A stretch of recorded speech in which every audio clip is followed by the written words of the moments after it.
Loading. All right, and we are live. Welcome to the second ever Real Crusades History live stream Google Hangout on the Real Crusades History YouTube channel. The topic for the evening is going to be the First Crusade. So this is an exciting one. One of the primary pillars, I guess you might say, of history of the Crusades, the crusade that started it all, if you will, I guess. So I'm J. Stephen Roberts. As usual, I will be here with you. I've got three of my very good friends here with me as well. Paul Copenhagen is with us. Paul, how you doing? Pretty good. Glad to be here.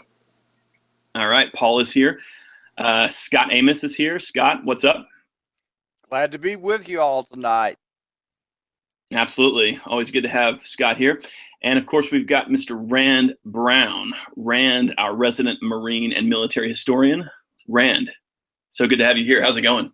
Number 5. Thanks for having me. Excellent.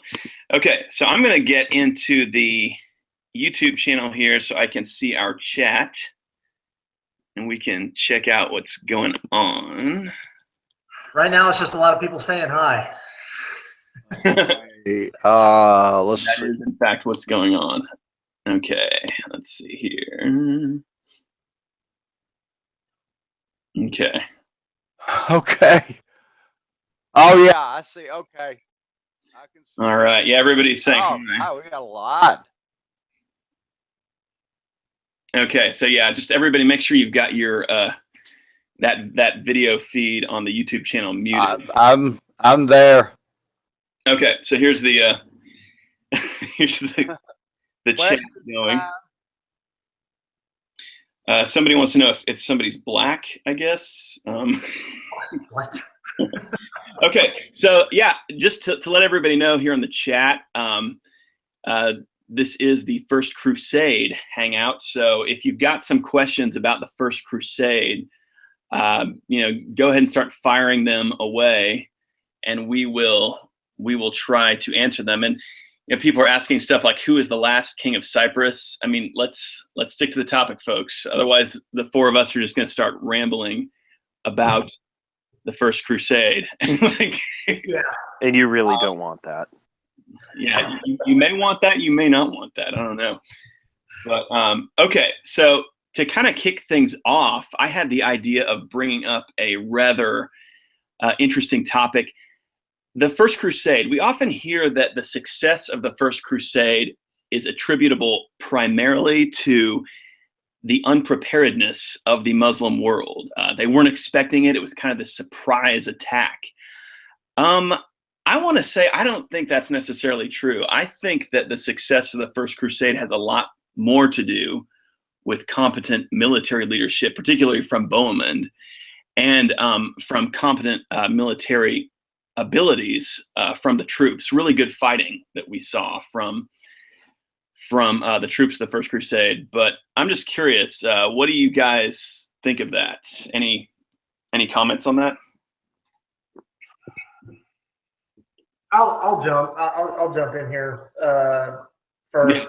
The thing to remember with any historical event, and this is something that it's what defines the historical discipline, is that you have to remember that no historical event occurs in a vacuum. There is no one cause of why something in history happened the way it did. That most things that happen in history are due to a plethora of different causes that all happen to match up at the same time, and they all contribute to this one particular outcome. And the thing with the First Crusade is, while yes, it is way too popular a reason to say that, oh, the only reason it worked is because the Muslims had no idea that this was going to happen and it was completely unexpected. There was a lot of other causes too, and one of the most important ones was that the First Crusade was, unlike many other crusades, unfortunately, the First Crusade was blessed to have some of the most professional, incredibly skilled military leadership in the world at that in the Western world at that time, and probably mostly centered around the figure of Bowman of Toronto. But he was absolutely at least for the first half of the Crusade, which was probably the most delicate. He was definitely the military MVP. He was one of the decades of experience fighting in the East alongside his father in the Byzantine Empire and beyond. He knew people. He fought alongside people who had fought in the Levant, as Norman mercenaries. So he was basically the subject matter expert for how to conduct warfare and how to successfully lead armies in the East. And he served as sort of a pool of experience, of military experience for the rest of the Crusader leaders who did not have that experience, and who, had he not been there, probably would have been a lot worse off than they ended up being. So so that was absolutely a factor. Another factor was the fact that the Islamic world in the Near East at that time was incredibly divided amongst themselves. They had way more. They put way more emphasis into the petty tribal fights with one another than they ever did with an outside threat. And it really wasn't until the First Crusade got to Antioch that you really feel like the Near Eastern Islamic cultures or civilizations even took the Crusade seriously. You kind of get this impression that, oh, that's just some, to them it seems like the First Crusade was just some. It was just yet another mercenary army in the employ of the Byzantine Emperor out of the West, and oh, we've dealt with them before, this isn't going to be an issue. And then all of a sudden they take Antioch, and it's like you can almost kind of see like the shock waves go through the Near Eastern world, and it's suddenly they're like, oh wow, these guys are serious. They can actually. This is not what we thought it was. And by that time it was too late. So, it's. I think that, yeah, you're making some good points, Rand. It's like the Muslim world, there's kind of always this emphasis we hear, like, well, during the Saladin era, the Muslim world was united. During the First Crusade era, they were not united. I think even that is kind of a questionable narrative. I mean, Saladin had Muslim enemies, on all sides of him during his period of time. They were maybe a little bit more. He definitely controlled more territory than probably just about any Muslim ruler close to the campaigns of the First Crusade. But I mean, like, you look at the course of the First Crusade. The Sultanate of Rum, pretty much put everything they had up against the Crusaders when they were passing through Asia Minor. We have a major military expedition from Kerpuka, from Mosul, with this sanctioned by the Caliph in Baghdad, which goes up against the First Crusade. You've got the Fatimid Caliphate, which is an incredibly powerful state in Egypt. They put up some major opposition to the First Crusade. So I think, the First Crusade really did face some substantial resistance from the Muslim world. The First Crusade faced some substantial resistance from the Muslim world. But does anybody else have any comments? Scott or Paul, what do you guys think about this particular little point? Yeah, I mean, we have to remember, just the context in which, the First Crusade starts. I mean, there was no way that, anybody with any real credibility can say that the Muslim world was caught unawares or unprepared for a military engagement from the West. Just geopolitically speaking, they've been fighting against the Byzantine Empire for several centuries. All of their territory that the Sultanate of Rum had conquered, that the various caliphates claimed in the east were former Byzantine territories. So this notion that somehow it was a surprise attack or they weren't prepared, perhaps they weren't prepared in the east for the uniqueness of fighting, in a more Western style, because the Byzantines in the east certainly formed their militaries in different fashions. They relied on different tactics, but that does not necessarily mean that surprise is the only factor. Westerners are far from supply lines.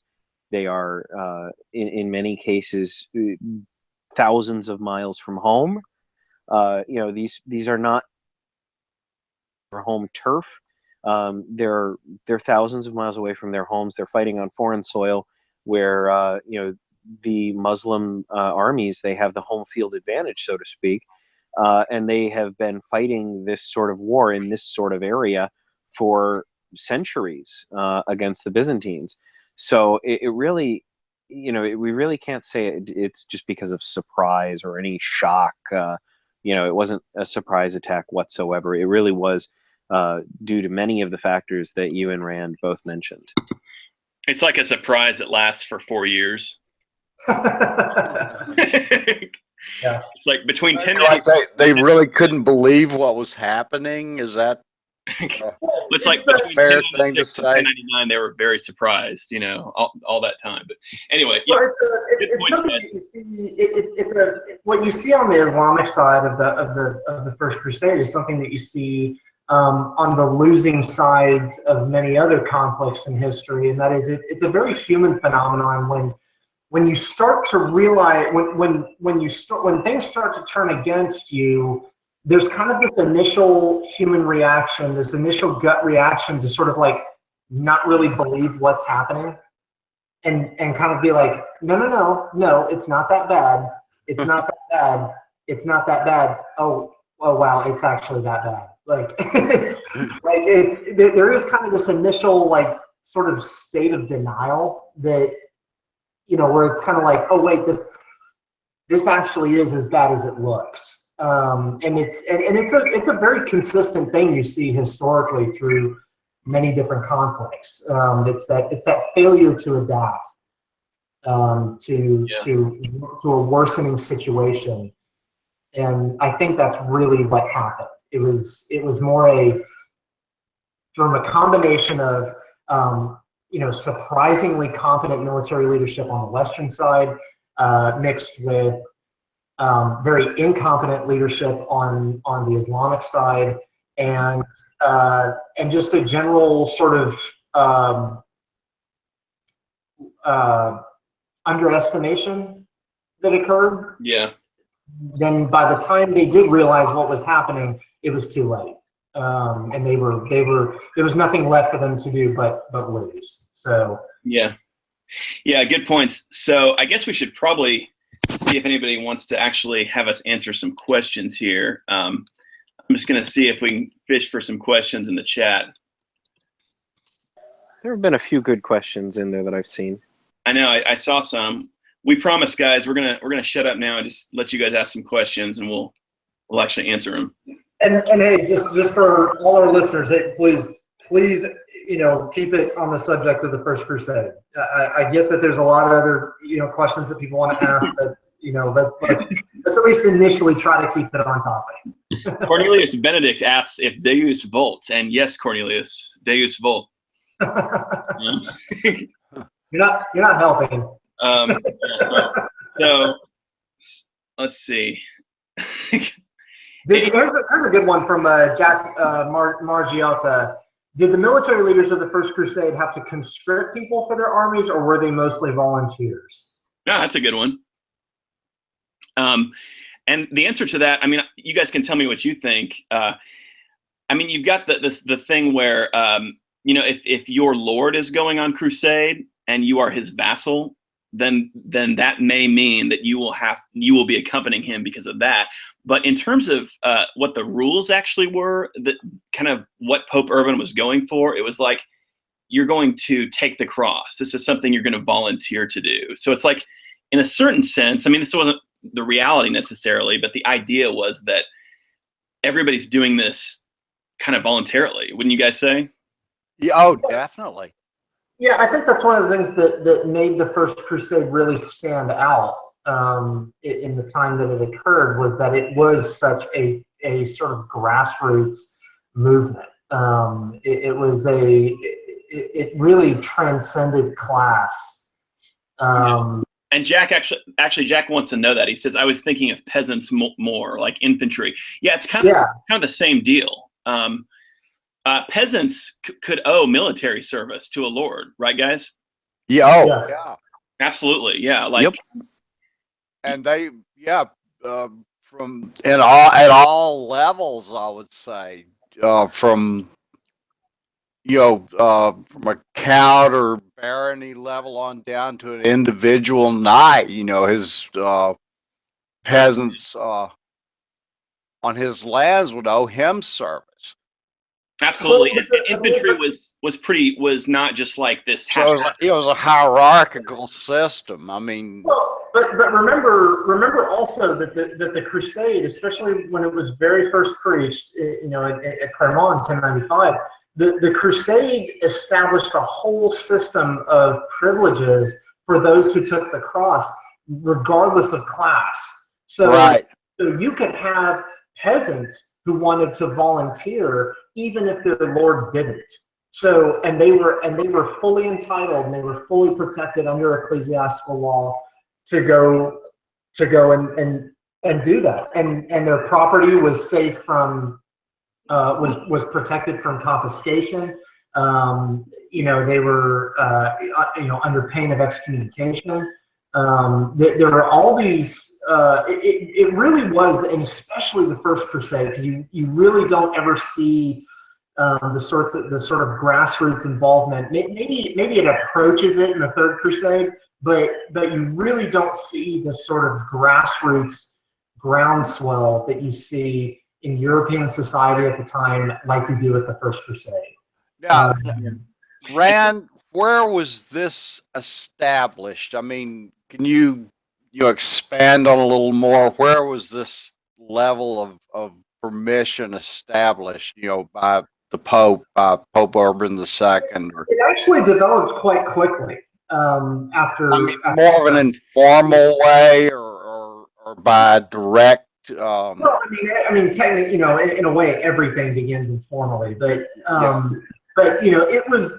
Pope Urban made it very, very clear. If you read all the various versions of the Clermont Address, which unfortunately there's like 6 different versions out there. But one of the consistent things you do get across all of them is people who take the cross, people who go out to this effort, are a protected class. Like these people are protected they are granted certain privileges. Rand? Okay. We may have lost Rand for a minute there, but somebody up there asked if the couched lance was used at the time of the First Crusade. Can you all hear me? Oh yeah. Yeah, definitely. Okay. Where'd Paul go now? Paul? Oh, yeah, I'm right here. Okay. Okay. Hey, Is Paul. Rand here? Yeah, Rand is here. Hey, Paul, what do you think of that question up there? This guy asked, were they using the couched lance at this time? What's your opinion? Yeah, they absolutely were. I see the context of the question too. Or is it more like the bio tapestry? They were definitely using the couched lance. This was something that they had, in their arsenal. So that the couched lance kind of goes along with the stirrup, the invention of the stirrup in the 3rd century. So that really is going to be using a couched lance. Maybe not like the tournament lances that we see in various movies and things like that. But it is going to be something that they're wrapping right under their arm and holding on to it.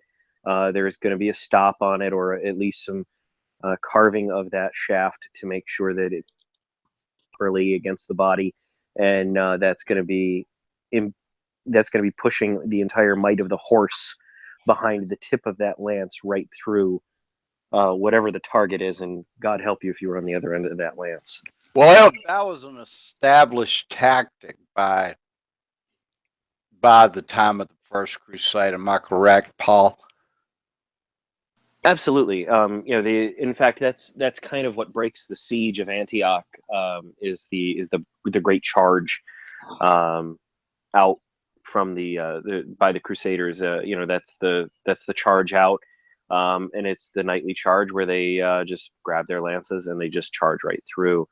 So it's an established tactic. It was also highly effective at Dorylaeum as well. And it was one that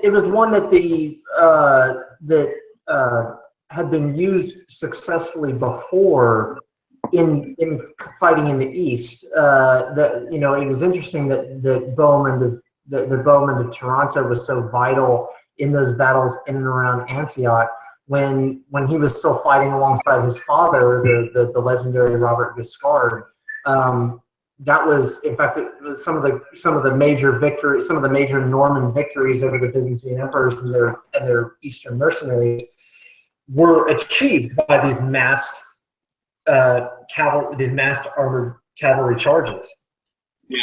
So it was something that had worked before, and the Westerners were able to use their heavy armor and their superior melee skills to very deadly advantage in the East, where the predominant military tradition was to skirmish and to run away. Yeah, and that was well noted in by Anna Komnene and the Alexiad. Anna Komnene said that the Franks could pierce through a wall. Yeah. I mean, to me, that's a pretty striking comment coming from a Byzantine historian like that. I think this is somebody who she had a pretty good grasp of the various military technologies of her time for a woman, So, okay, so do we want to get some more questions here, guys? Let's see here. Did Jerusalem see a large influx of Orthodox pilgrims after the First Crusade? Yeah, the answer to that would be yes. And that was mainly due to the actions of Baldwin I of Jerusalem. He actually had an active campaign to relocate local Christians back into Jerusalem and that region. So that's kind of like getting ahead of the First Crusade, though, I guess. Let's see. What about this up here? There was a question that was kind of related to that, and I'm trying to find it, but it was essentially, what were the relations between the first Crusaders, the Frankish First Crusaders, and the Eastern Christians? There's actually some very interesting stories about that. I mean, you get a lot of the interactions between Baldwin when he shoots off to Edessa. And interacts with all the local Armenian nobility and all that kind of stuff. I mean, there's some very, very interesting stories. Oh, yeah. Between the First Crusaders and the Eastern Christians.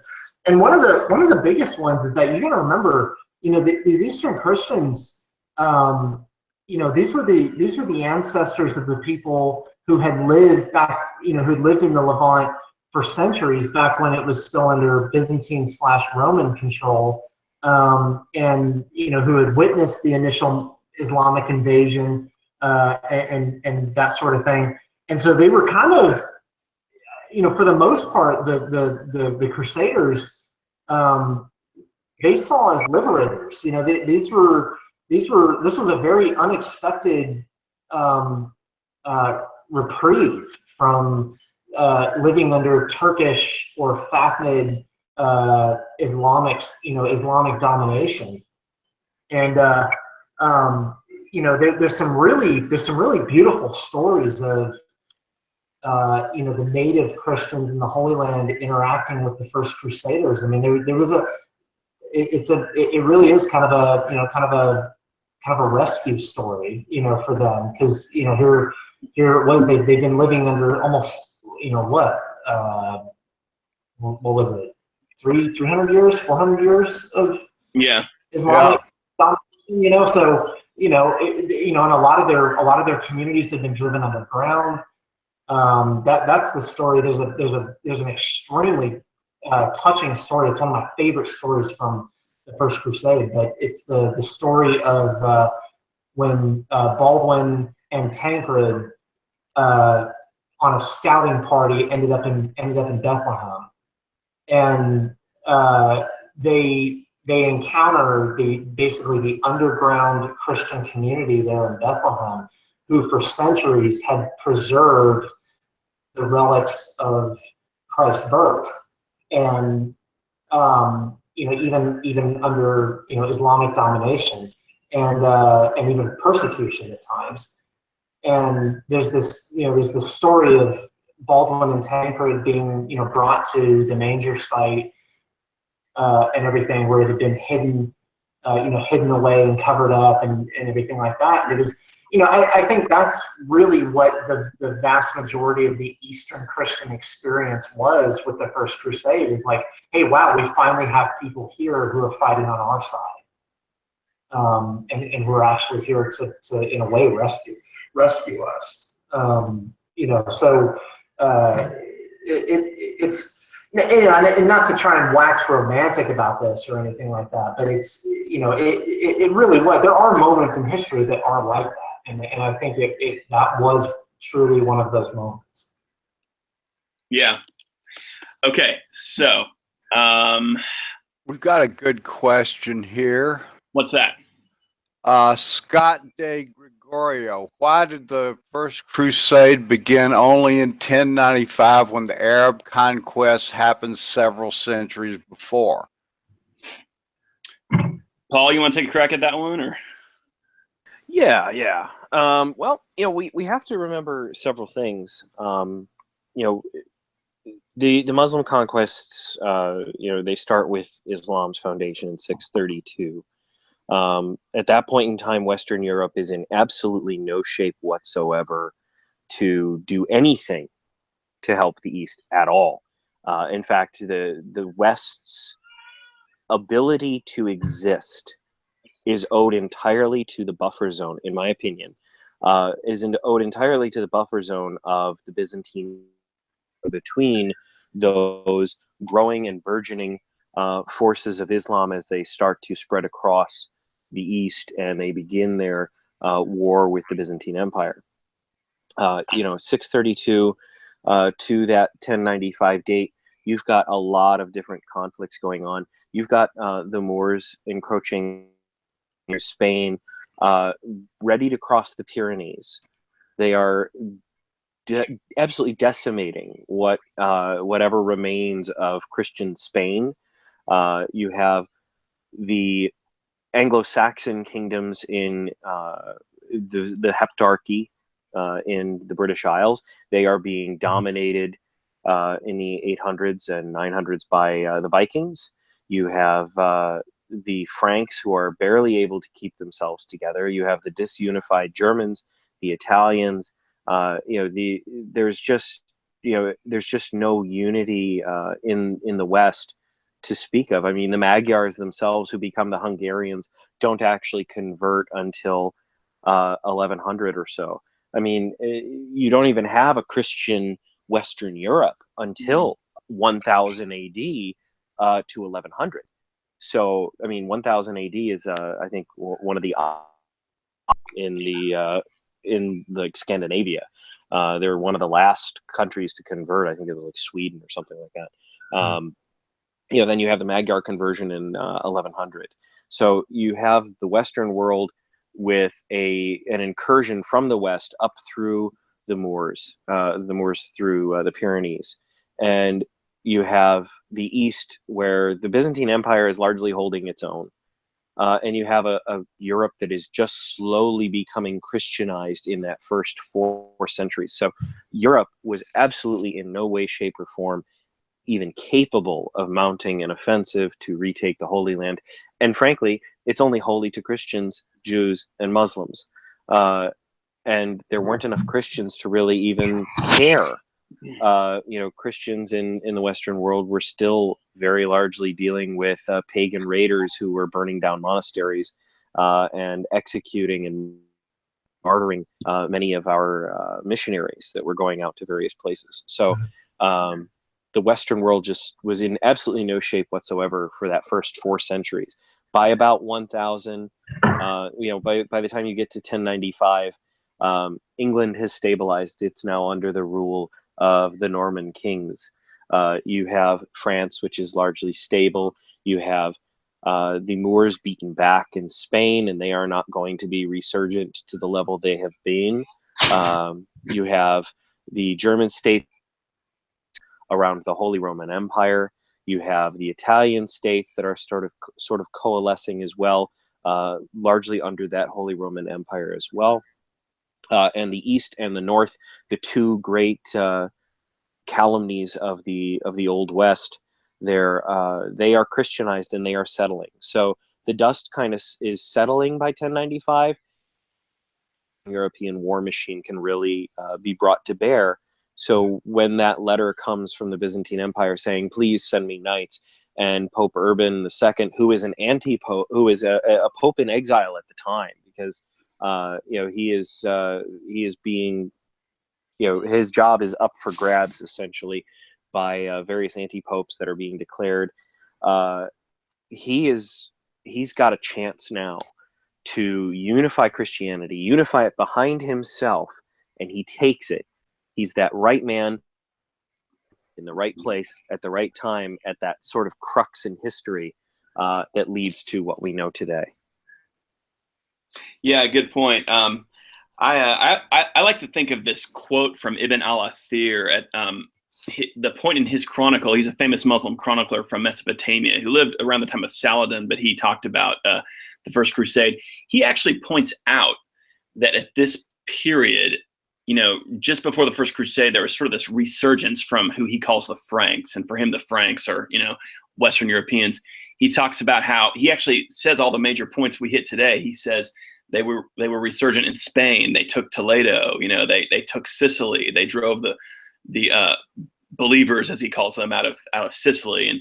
And this was just a sign that they were soon going to come after us, in Syria. Now that's kind of interesting. I think he's very much talking from hindsight, but it does sort of show how this way we look at it even today, the Muslim world was kind of conscious of it at the time, that there was something about this period in which Western Christendom was sort of on the ascent, was, as Ibn al-Athir calls it, kind of coming into their own power, sort of the rise of the power of the Franks. But anyway, in a lot of ways, to kind of sum it up, in a lot of ways, it was the Crusades marked the period in which the West was back.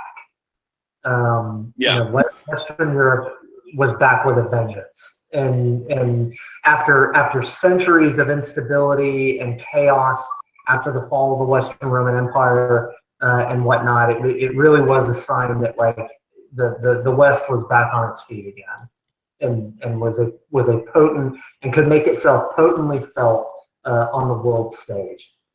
Yeah, absolutely.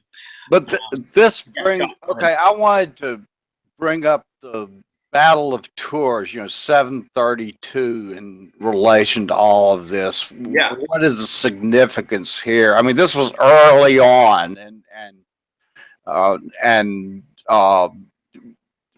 just what do you all think about, in the whole context of Tours was an extremely defensive affair.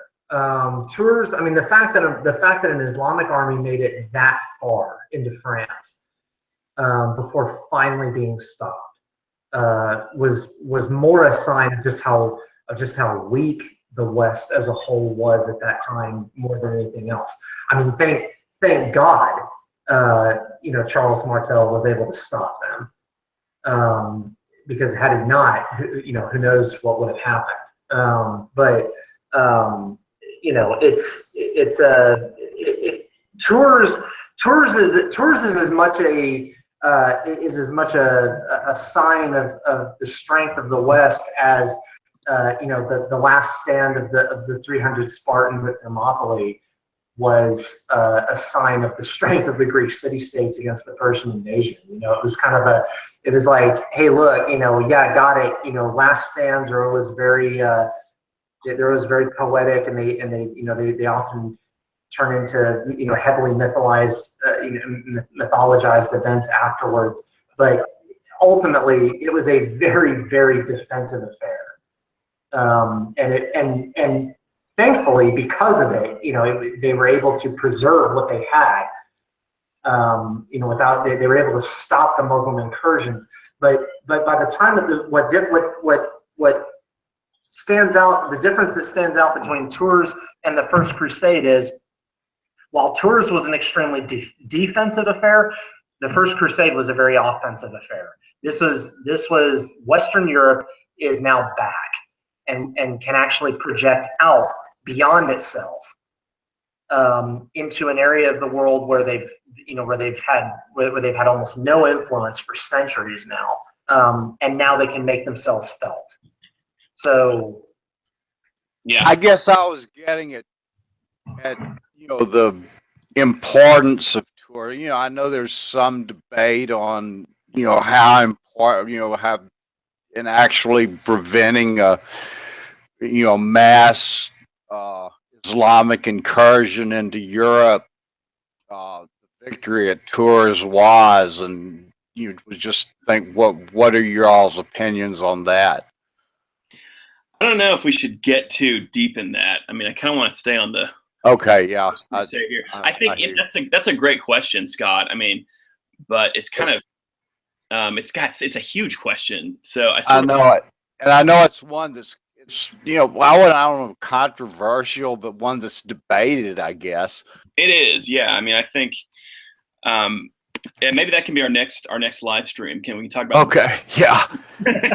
Okay, it just had to come up, you know. Yeah. So let's see if we can get some more questions here. I did get this one. This guy, Bahamut Zero, says, "Hey RCH, Chris here." I think that's probably Christopher Torres. Hey, Chris.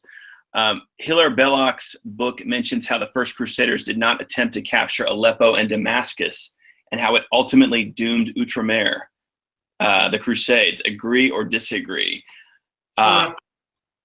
Yeah, who wants to jump on that one? I'll sort of open that up to whoever wants to.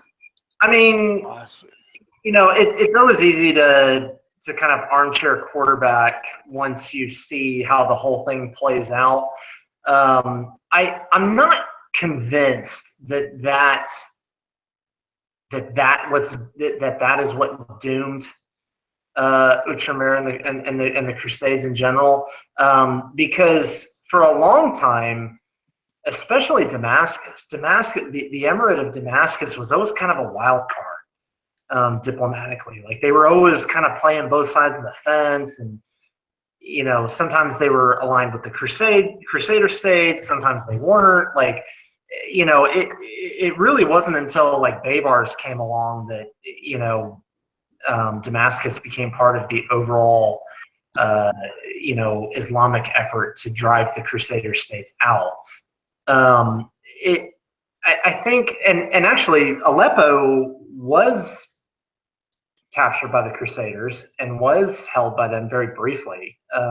Well, it wasn't actually captured, but there was points where more or less the Crusaders kind of had control over it. Yeah, like the Principality of Antioch pretty much had Aleppo as kind of a very subservient city at one point. But yeah, it was often considered more in the Crusader sphere of influence there in the beginning, and yeah, it wasn't until who was it?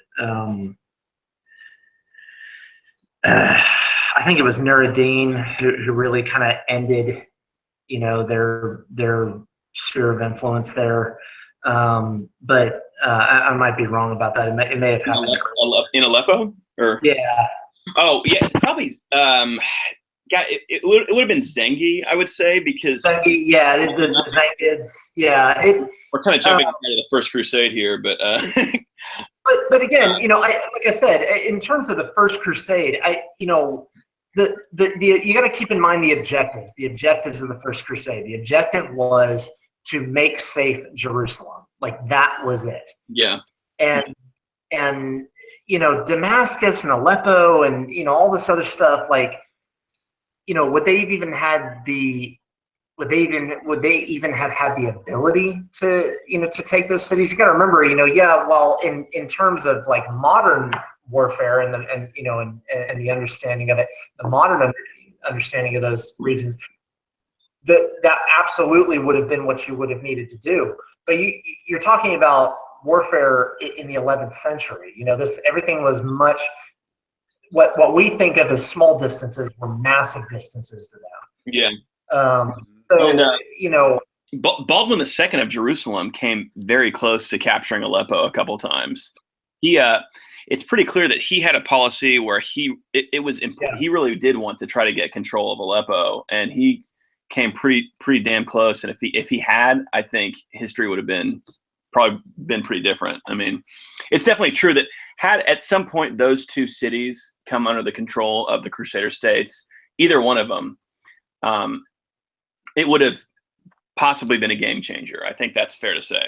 Very true, especially Damascus. I mean, Damascus was probably probably on par with a city like Antioch. I mean, it was an extremely valuable city, very powerful city, very well fortified city. And it was right on the edge of that massive desert too. So if the Crusaders had Damascus, they would have cut the Muslim world in two. So that would have been incredible. But anyway. Yeah. I guarantee you, had Damascus actually fallen to, let's say that the subsequent Crusades that came after the first, you probably would not have seen something like a Saladin who could muster a coalition that essentially eclipsed the Crusader states territorially. There wouldn't have been that communication between Syria and Egypt. So, yeah. Good questions. Let's see. I know that like some people ask them and they kind of go by quickly. So if anybody wants to ask them again, now would probably be a good time since we're sort of. I thought I saw one that was very interesting. Okay. How Islamic was the Levant by the First Crusade? Not as much as you might think. In fact, I think Palestine was more Islamic, but like the Antioch region, that was pretty much all Christian. I mean, Antioch itself was overwhelmingly majority Christian, and Edessa and those cities. I would even argue that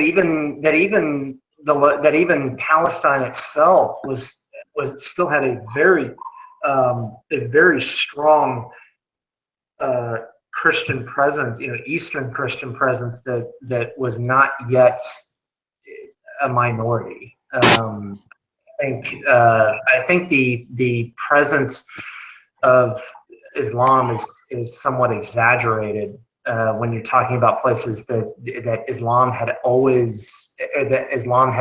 ruled for a few centuries. It's they're definitely, even if they were minorities, they would have been very large minorities.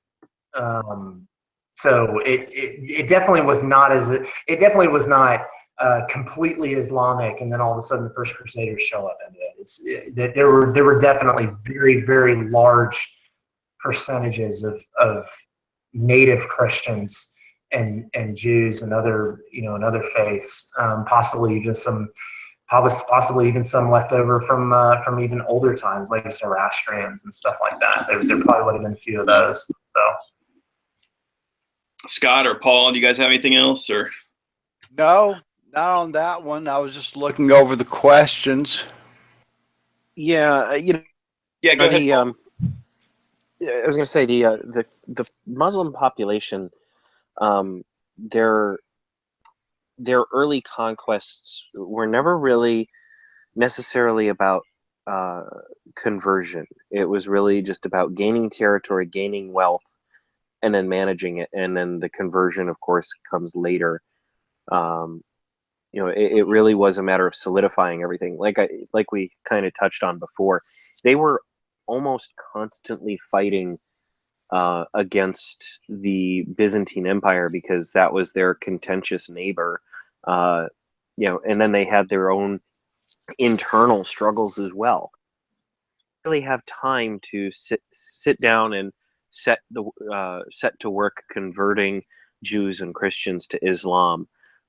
It was not the unified, monolithic agency of religious conversion that some, because it was, really looking to just keep itself from falling apart and to try and expand its borders to gain that wealth. And so the Eastern Christians were able to be left alone.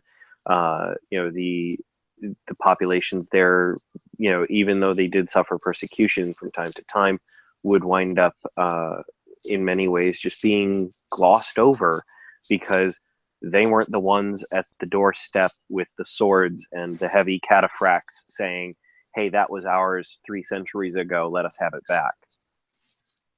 Yeah, good point.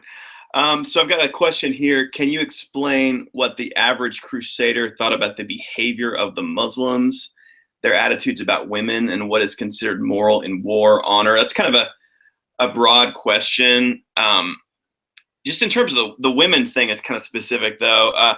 It's interesting. I can't recall any sources that say anything at the First Crusade about what Christians thought about Muslim attitudes towards women.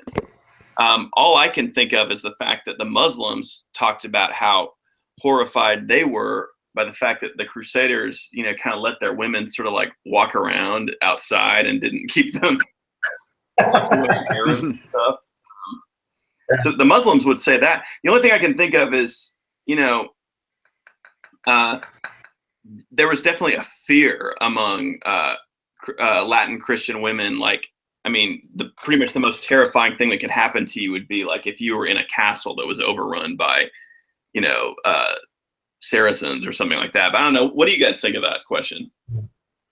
I mean, one thing to remember is, this and not to disparage anybody in the comments or anything asking these questions, but there for the vast majority of human history, Western and otherwise, there's never been this bizarre fascination with gender relations. Like, yeah, there isn't this. There isn't this. What are the women's issues of today? Like nobody.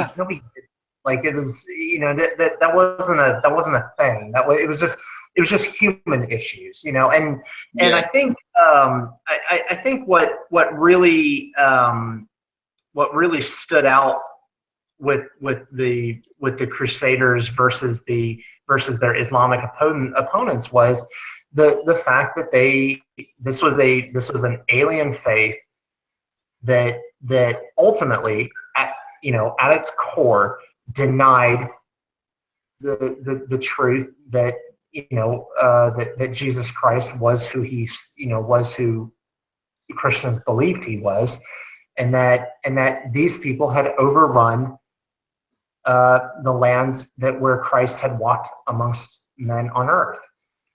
For denying Christians the right to be able to visit these extremely holy places, and were persecuting fellow Christians.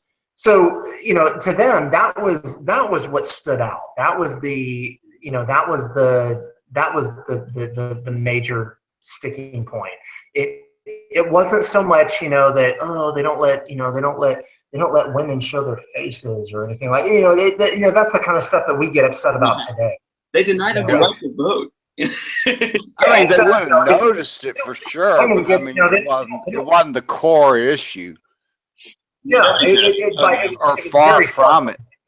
Women were. It's like the way people thought about an issue. Like women were very much, kind of like in a a situation of being led by men. I mean, there was no like idea that like, well, what are women's rights or something? It's like, well, a woman's rights are kind of like guaranteed by her husband. I mean, that's kind of like the senior partner in her marriage who, you know, it's just a very different way of viewing this stuff. And just so you know, nobody jumps on the misogyny train that everyone seems so eager to jump on these days. It had nothing to do with that. Like this wasn't a conscious effort of like, oh, we're not going to care about women's issues. Like that's not what this was. It was totally different mindset. Yeah, it was just a totally different mindset and totally different priorities. And the priorities of both men and women, at least in the Christian West at that time in 1095 and during the First Crusade, was we need to do everything that we can to win back the land of God, of a God man's earthly life. Yeah. And to rescue our fellow Christians. That's what's most important here. And because you see it, because there wasn't even a whole lot of focus on like what the Muslims believed or anything, or like what Islamic theology taught or anything like that. There wasn't. They weren't even really focusing on that. It was just, hey, you guys don't belong here, and you're causing pain for our brothers and sisters, and we're going to make you stop that. Like that was the driving inspiration behind it. Yeah, so good point. Okay, so let's see if we get some more First Crusade questions. I'm gonna put this to the chat here. Let's see. Here's an interesting one. What from Berzelmeyer? What kind of siege engines were used at the conquest of Jerusalem? Oh yeah, good one. Yeah, okay. Paul, what do you think? Well, you're going to be looking at siege towers. You're going to be looking at mangonels, siege weapons, and the siege weapons have very largely unchanged, even from the time of the Romans. But arguably, the most important siege weapons are going to be hunger, disease, and time. At any siege, it really does become can you last people to fight? Are you there, Did you Paul? get that? Yep. Did you get all that? Yeah, I think we got most of it. At the end of time and disease, more than anything, really winds up taking the cake as far as anything else, because you've got a whole city the size of Jerusalem for and many fights. You have the siege engines outside of the siege towers. You would have the yeah, we're gonna have to do something about. Paul, can you leave the chat and then come back again, because we're kind of yeah, absolutely breaking up a little. I don't know why, but okay. So then we've got: were there any mercenaries present in the First Crusade armies? How many Eastern Christians tagged along with the crusading army? Yeah, there were no mercenaries in the First Crusade army, as far as I know. Right, Rand? Yeah, I mean, as far as what we can get from the sources, there's not a whole lot of there's not any mention of any like explicit mention of those who were there for pay only. The First Crusade was actually rather remarkable for that time, in which the vast majority of the people that were there because they volunteered, whether they were noble or common It didn't matter. There, as far as Eastern Christians accompanying, for the first half up until Antioch, there was a Byzantine there was a Byzantine general who accompanied the First Crusade. His name was Tactikios, who sort of served as kind of like a local military advisor. And he did bring a very small contingent of Byzantine imperial troops, probably Varangian Guard. He was a member of the imperial household, so it's not impossible to think that he would have had a contingent of Varangians with him. But as far as any other Eastern Christians, I do know that Baldwin, after his adventures in Edessa, did bring back with him contingents of Armenians who fought alongside him. They weren't in terribly great numbers, but there were small contingents that did accompany him down when they finally hit Jerusalem. So, and I have no doubt that there would have been local support offered to the Frankish Crusaders by probably the local Christian communities. Well, Rand, the Christians were expelled from Jerusalem at one point after the Crusaders showed up, and I think some of them joined. Oh, that's true. Yeah, when Iftikhar was the Fatimid garrison leader at Jerusalem, and he expelled the Christian population from Jerusalem, and they did enter into the camp of the First Crusaders, and they did help them. Yeah. Absolutely. And actually that assistance probably would have been very valuable to the Crusaders, because these were natives. These were people who they lived there. This was their home. Yeah, so they knew the land. They knew the land. Yeah, they helped them find wood to build siege engines. That kind of thing. They knew they knew the territory and they could point out. They could provide water sources. Water, food. Okay, so let me check with Paul here. Paul, are you back with us? I sure am. Okay, good. Sounds like the connection issue is resolved for you, so that's excellent. All right, so somebody else was asking about the academic treatment of the First Crusade and why, like somebody asked specifically why in academia today the First Crusade is, maybe like if you took your average college course, the First Crusade might be kind of presented in a rather negative light, whereas the Muslim conquests might be presented more benignly.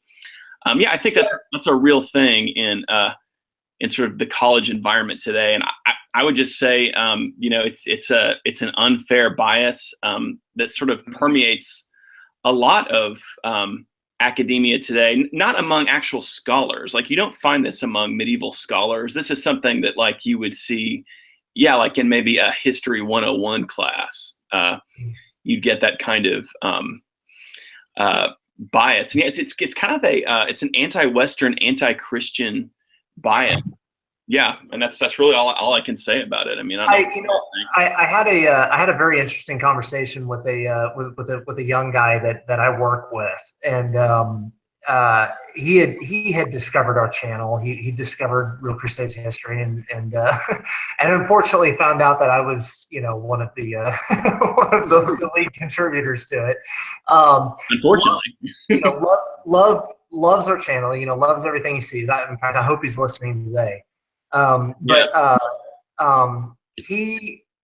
remember talking to him about just kind of why we started the channel and why we're doing what we're doing. And he said, it was funny when I was going through high school, when we did world history in high school, he said pretty much the only thing I knew about the Crusades from my public education, and this is just the Crusades in general, was it was like this footnote that was just nothing but opinion. Yeah. And it was like, so what was even worse was, because I've met very few people who have actually experienced like a concentrated, deliberate effort to defame the Crusades in public education. Typically, what happens is it's barely even covered at all. And if it is, it's this footnote that's just someone's agenda. A few snooty remarks from the teacher, maybe. Like the teacher makes a few snooty remarks about it, like yeah, exactly. And it's like oh, and then there was and then there was they these, sure were tolerant, weren't they, class? Right? Yeah, and then they were the Crusades and these these evil racist Crusaders who did what they did, and then like that's it, and then that's all they hear, and it's right. Yeah, it's pathetic. And really, when I talked to this kid, he really made it. He really kind of struck it home that he really wanted to know more about this, and whether it was good or bad, he just wanted to hear more about it, and it wasn't going to happen. That wasn't what was going to be offered. Yeah, something about the Crusades really engages a lot of people in our present world. It's interesting to people, and I think it certainly is for me. But yeah, it's just it's a fascinating topic. All right, so what other questions do we have from you folks here? First Crusade. There were a couple I saw. Let's see if anybody's going to type a new one here. Just like, what's the first one that's going to pop up here? I mean, here's an interesting one. It's a little different than some of the majority of what we've been answering. But from Charlton Brook, had the first 100 years of the medieval warm period helped cause conflict by affecting Middle Eastern harvests beginning around 950 AD? I didn't see that one. Interesting. It's an interesting. I think the impact of please, nobody in the comments misunderstand me. I know I'm going to use the phrase, but I'm not using it that way. But I mean, I think it is an unexplored aspect of history of just how much climate and fluctuations in climate affect various human activities in history. But I would be willing to argue that it's a lot less than what maybe some people today are going to claim for various reasons. I think, yes, while it may have been a factor, it is not the cause. That is not, that you can't. It's a very simplistic idea to say that any human conflict in history just happens because of climate change. It's like no, that's not that's not how this works. So I don't know. Maybe it had an impact. I mean, but everything from what the sources tell us was that actually that period in Western European and also Near Eastern history was actually a very fertile time agriculturally. It was a very bountiful time. Yeah, you didn't have famines. You didn't have so. I think that this idea that because the Crusades only happened because of poor harvest. That's not what the sources tell us. Like that's insane. Yeah, I mean, Europe was going through a boom at that time. Exactly. How about this question? Was the conquest of Jerusalem really that brutal? Was there really knee-deep blood? This is one of the classic questions. When the Crusaders took Jerusalem, they wrote these kind of like fantastical letters to the Pope and stuff about how they rode in the enemy's blood up to the knees of their horses. This was back before political correctness and military culture was such that was kind of like a cool thing to think that, man, we really, really owned our enemies. We actually obliterated them. We obliterated them so bad that we were riding blood in the streets. But Paul, what do you think? I think this is absolute hyperbole. And it really is the icing on the cake, so to speak, of the propaganda arm from the sources. And this is really, if I may diverge just a tiny bit, this is what trained historians are on the lookout for. This is what we do. We identify biases, we understand where they are, and we immediately kind of laugh and then move on. The knee deep in blood, was it that brutal? I mean, it was a brutal siege. Of course it was brutal. Was it knee deep in blood? Was it, massacred bodies piling up everywhere? No, it probably was not. Was there some level of death and destruction? Yes. But I think we need to temper our expectations, and I think we need to temper our ideas of what this slaughter was. But I think you hit it right on the head, that this was, a way to basically sell up the success of the campaign to those who are going to be reading these. Yeah. Oh, Paul, are you there? Well, anyway, just to kind of pick up where. Yep. Oh yeah.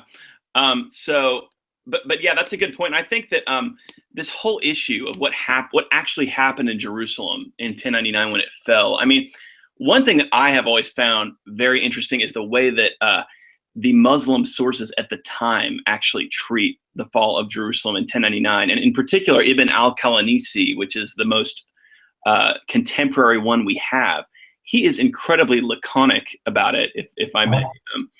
He's very brief. I mean, he passes over it lightly. He says, they came in, they conquered, they killed some people. He does not really point it out as like, oh man, this was just the worst thing that ever happened. It was just horrific.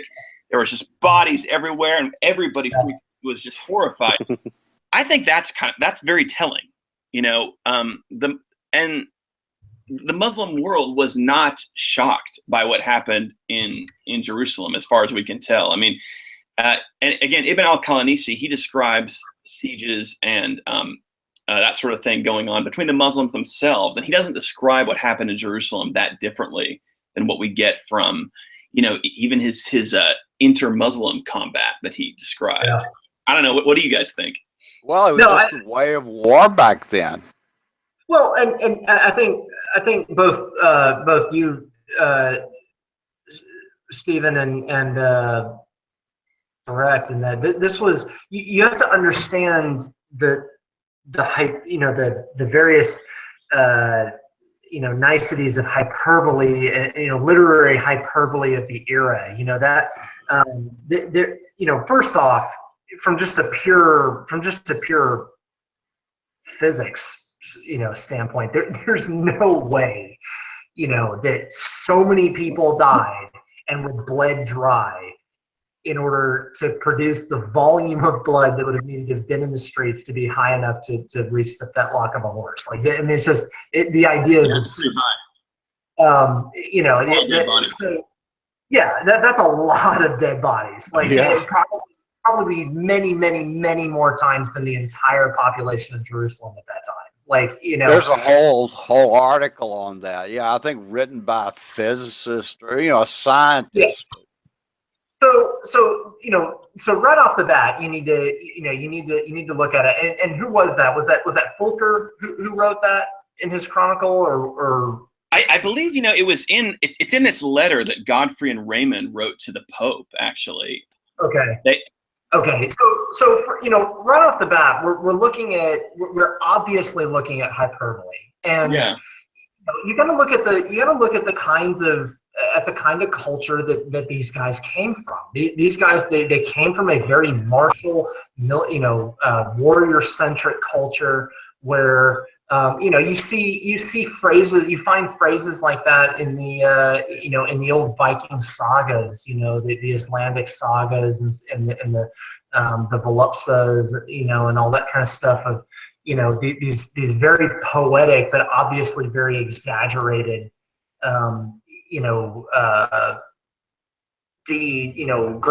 great and bloody violent deeds, done for glory or for the gods or whoever. So it was just kind of the way they talked about the accomplishment. It's the way they talked up their accomplishments and like, hey, look, this is everything we did.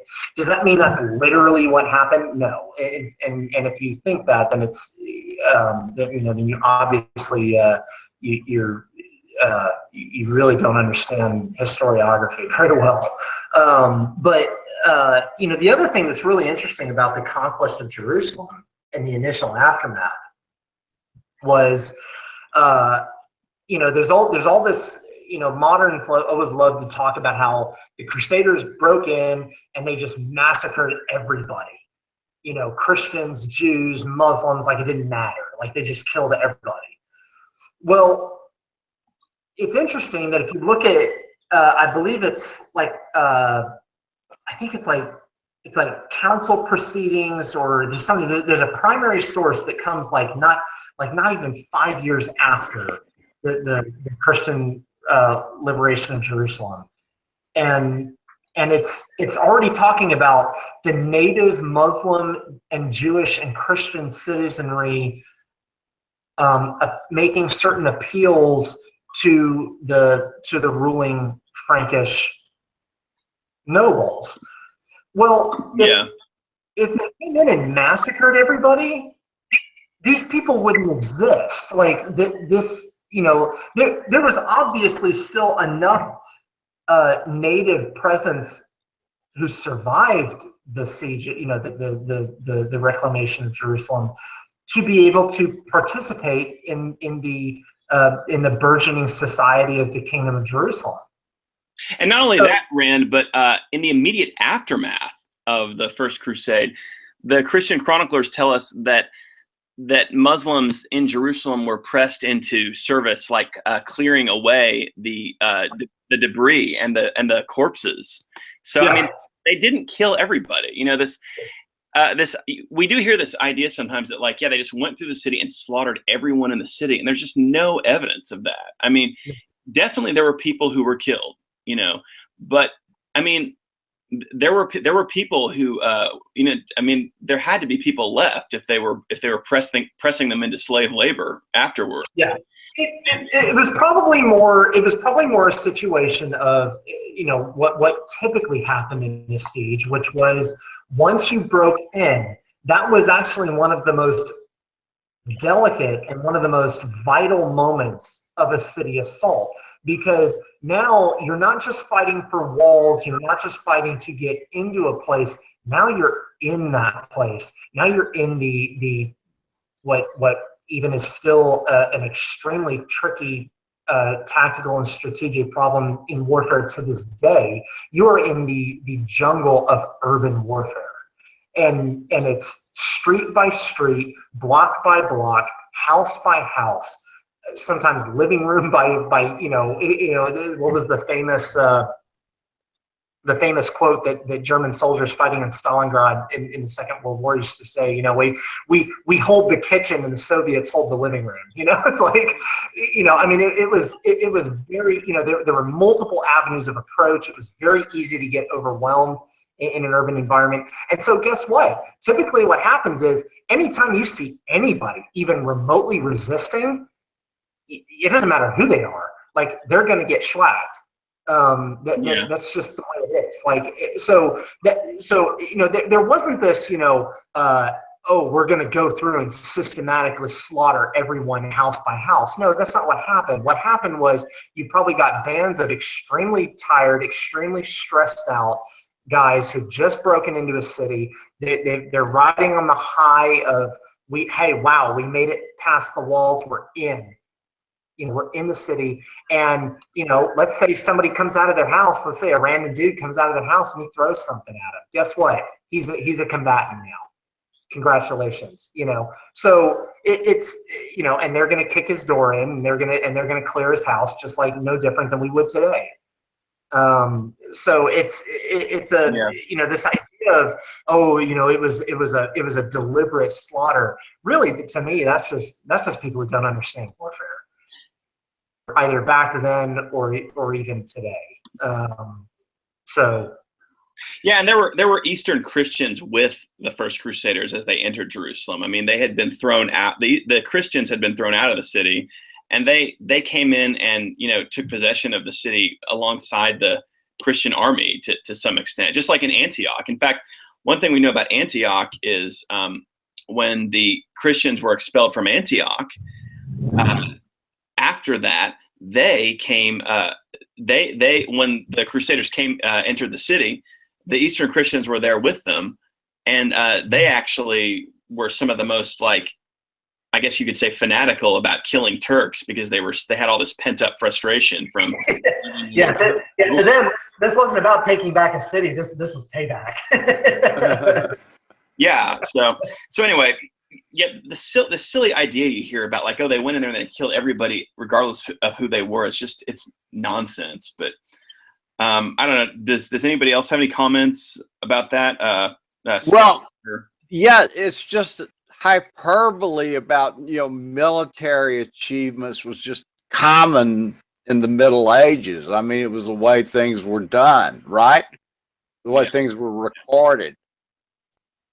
Okay, so I think we're probably about ready for another question here. Let's see here.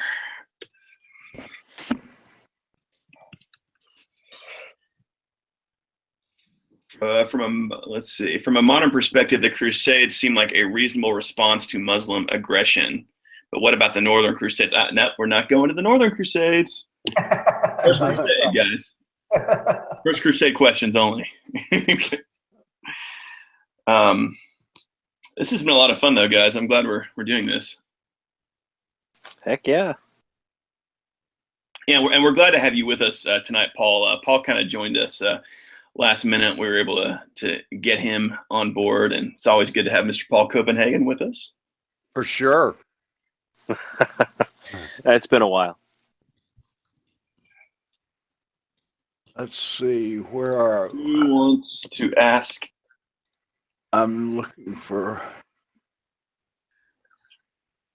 How many people were killed in Antioch? Was the whole city? Is that a joke? Here's we've got one from a guy who's been on the chat here for a while. In fact, he was kind of there at the very beginning. Easton Matthews. How many supernatural events were cited? I'm not sure what he means by that, like angels or saints at Antioch. He did ask some questions earlier about, like, the visions, like the purported visions and miraculous events, that apparently occurred, with the Crusaders and things like that, and the discovery of the Holy Lance in Antioch and things like that. Does anybody want to discuss those, or? Sure. Yeah, I mean, the Holy Lance seemed, it was a great rallying point, and to me, it just reflects the mentality, what the discovery of the so-called Holy Lance did. I mean, it's just indicative of the mindset of the times, of the beliefs, of the intense, Christian beliefs of the Crusaders. Yeah, I mean, that could be so inspiring. I mean, like in modern warfare, like a Marine detachment out that found something like that, and a guy comes up and says, "I've found this miraculous object," and he'd probably just get told he was nuts, right? Oh, trust me, there'd be a whole set of lance corporals that would probably believe it. Okay, but I'm just saying, the effect that the discovery of this dubious relic had on the on the rank and file. Yeah, absolutely. It's just like when you read the primary source material we have from the First Crusade, the depth of religious belief is just really striking, and it's kind of God, it had a lot to do with their success. I think just this passionate belief and this. Well, that's what I mean. It and then the reported visions, during the Battle of Antioch of the saints, and oh, they absolutely warriors of God's work. They were, God was with them in this, and it's just like, I think it's, Rand, like you said, a lot of people might necessarily still believe you, but it does seem like it's kind of would be maybe a little bit difficult for people in the 21st century to understand the immediacy of That's my whole point. I mean, this but is I would say, I would say maybe it is, but also I have been in situations, I have known people. I mean, for God's sakes, you know, when the initial push into Iraq was going on in 2003, I mean, you had people attaching, you know, bizarre supernatural, superstitious beliefs on what you got in your MRE, you know, and stuff like that. I mean, you know, it's a weird. Oh yeah, it's a weird. You know, warfare does weird things to people, and it's kind of the no atheists and foxholes. It really is. You know, and yeah, although, you know, there may be some atheists who get offended at that, but it really is true. Like when you get out into a situation like that where death can come so easily, and you know, you realize that your end can come so very easily. You know, it really does kind of force you to get in touch with your spiritual side, and even if you're not somebody who's attuned to that from the beginning. I've watched it happen. I've seen it happen multiple times, and I have no doubt. You know, and these guys, the men who participated in the First Crusade, these weren't people who were raised in the postmodern secularist West, you know, where religion is, you know, and secular society have this great divide and this great divorce between one another. These were people who were raised very religiously. These were people who were from a very religious culture, from a very spiritual culture. And so, you know, and these were people who truly believed in what they believed in. In fact, they believed in it so intently that they were willing to go off into what was pretty much another planet to them, to go face and sell everything they had to do it. Exactly. Yeah, sell everything they had to do it, and face an alien people that they knew practically nothing about, and pretty much know that they could die doing this. And to underestimate the spirituality of the First Crusaders, I think, is a grave mistake. It really, you're not going to understand them if you discount their genuine spirituality. So, you know, when they talk about things like they saw visions and things like that, it shouldn't be discounted offhand, flippantly. It's you know, you weren't there. There's a beautiful quote, and I wish I knew it from memory, but and unfortunately it was written during the Third Crusade. It wasn't. It's not First Crusade related. I apologize. Okay, well then you can't say it, Rand. No, I'm just kidding. No, it was by Amboise, who wrote one of his accounts of the Crusade of Richard. Richard the First during the First Crusade. And he has this beautiful line about, you know, people aren't going to believe what we tell them, but our only response is that you weren't there.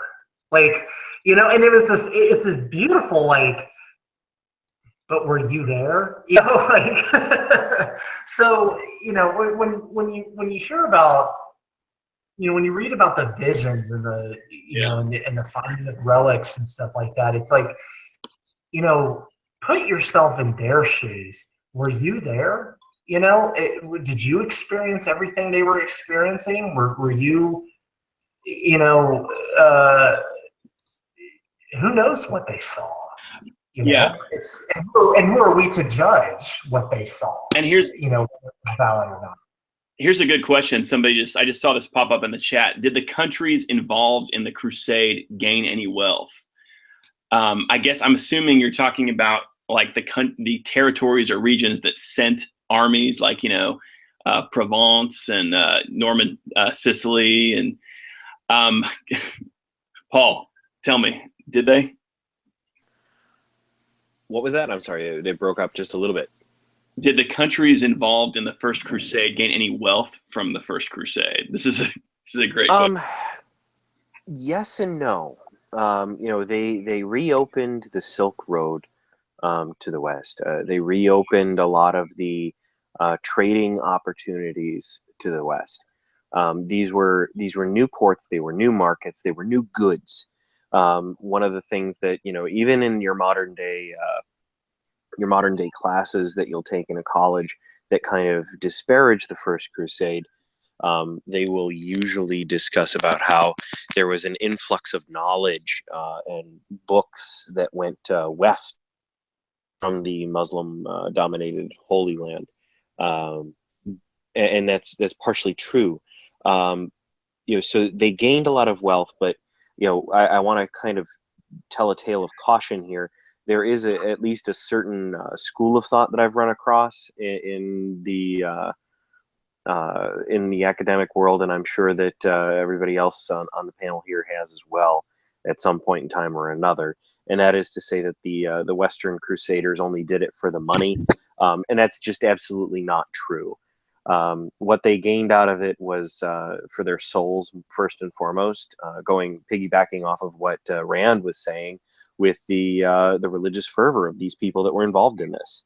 And then as far as the marketplaces going open, you know, all along the Levant, this was a you know, absolutely huge influx of new capital, of new goods, and is for these merchants to peddle their wares.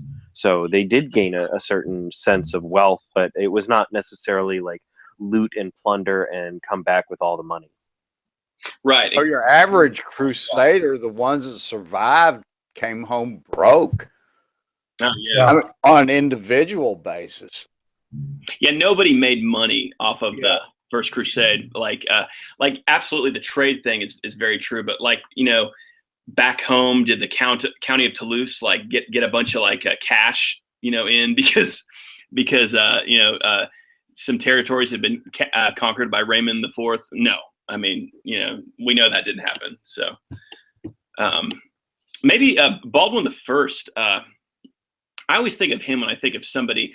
He almost kind of like is the what everybody thinks all the Crusaders were like, or not everybody, but, you know, popular culture. Popular culture says that Crusaders were these second sons trying to, like, you know, make a name and a title for themselves in the East. Baldwin the First kind of was one of the few guys who actually was like that, like Baldwin of Bologna, Godfrey of Bouillon's younger brother. He kind of like, he was kind of thinking, okay, I'm going to go out here and I'm going to see if I can, you know, get myself set up. But it was important that there were guys like that, because those guys stayed behind and he essentially established. Another very pivotal example of that is Tancred. Tancred the Hunt. You know, who was he was Bowman's younger cousin. You know, he was or nephew. I think it was his nephew. Yeah. You know, who, you know, he kind of didn't have anything in Italy.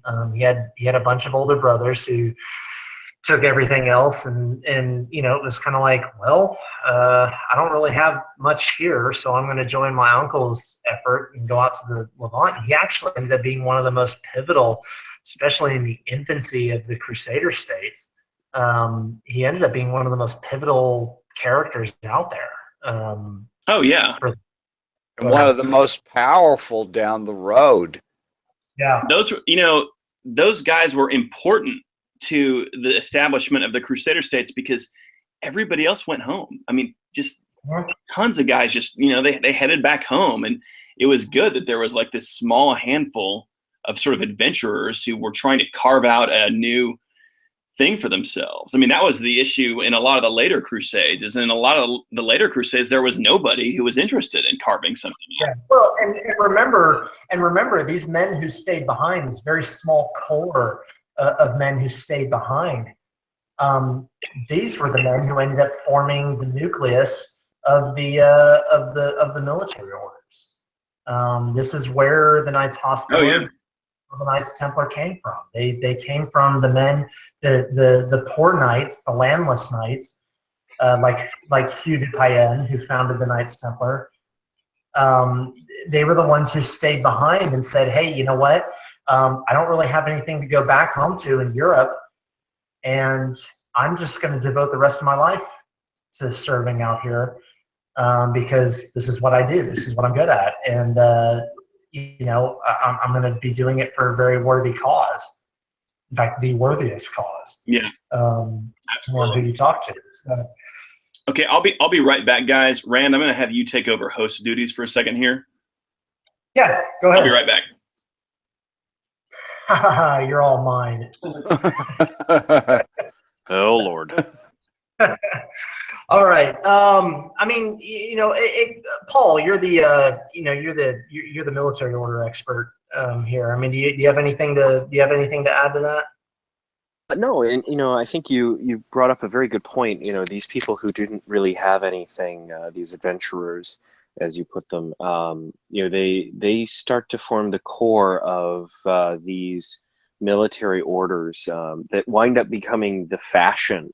Many of the chivalric orders and many of the honorific orders that come up later on are really just monarchs trying to pretend to the same glory as these crusading orders.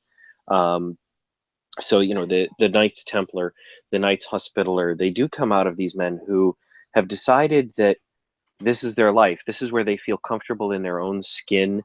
And they've devoted this much time to this endeavor, nearly 5 years, and they've decided this is what's right. And it whether and I can't speak to their interior motivations because I'm not them. I wasn't there, but when you look at the men who swear off marriage, the men who swear off land ownership, all of these things that are the equivalent of status in the European world. And they do it for the love of God and for the devotion to this cause of service to others, whether it is protecting the pilgrims on the road like the Knights Templar, or offering aid and medical care like the Knights Hospitaller. These are people who are giving up everything in devotion of service to others. And it really is, this wonderful fusion, I think is probably the best way of putting it, of sacred motivation that you had touched, and the desire for wealth. Their wealth was in their sacred motivation. It was in that inner peace, that, to borrow a modern psychological term, that self-actualization of finding their purpose. Yeah. Yeah, no, it's very well put. That's Scott, were you about to add something? Well, there are also the ones who stayed behind. They also, kind of formed the ones who, speaking of others than the military orders. I mean, they formed the core of the, as the political and governmental territorial structures gradually developed. They formed the core of the, the noble landholders who could grant fiefs and the leadership, the more secular leadership. Yeah, and granted, we're getting a little away from the First Crusade here, but it is interesting to note that there was this very small, very tight core of guys who stayed behind, and they were the ones that, like Paul said, if we're to judge men by their actions, it looks very good on them. It's not this. It's funny that modernity tries to paint the crusading effort as this, sort of proto-Western colonialism, and this, it was the first like Western imperialist movement and all this kind of stuff. It's like, no, that's not what this was at all. In fact, it was actually quite the opposite. It was really kind of a bunch of guys who looked and they said, hey, look, we really don't have anything else much to live for. So you know what? Let's live for the best of things. Let's actually fight for what the material world might consider a lost cause. And and will fight and die for its sake. I found an interesting question. We're going to switch gears here a little bit. Found an interesting question from a viewer by the name of BK Yeast. And his question is, how did the cultural exchange ensuing from the First Crusade aid in the advancement on science and technology?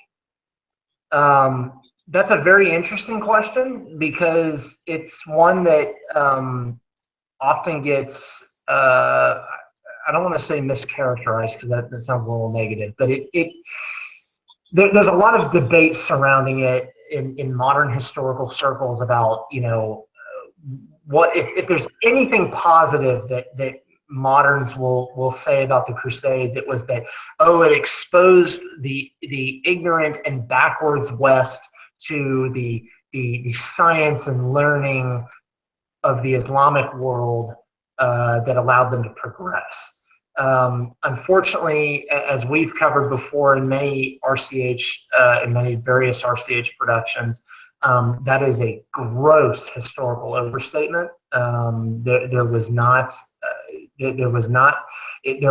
the West prior to the Crusades was not this intellectual and technological backwater that modern history loves to portray it as.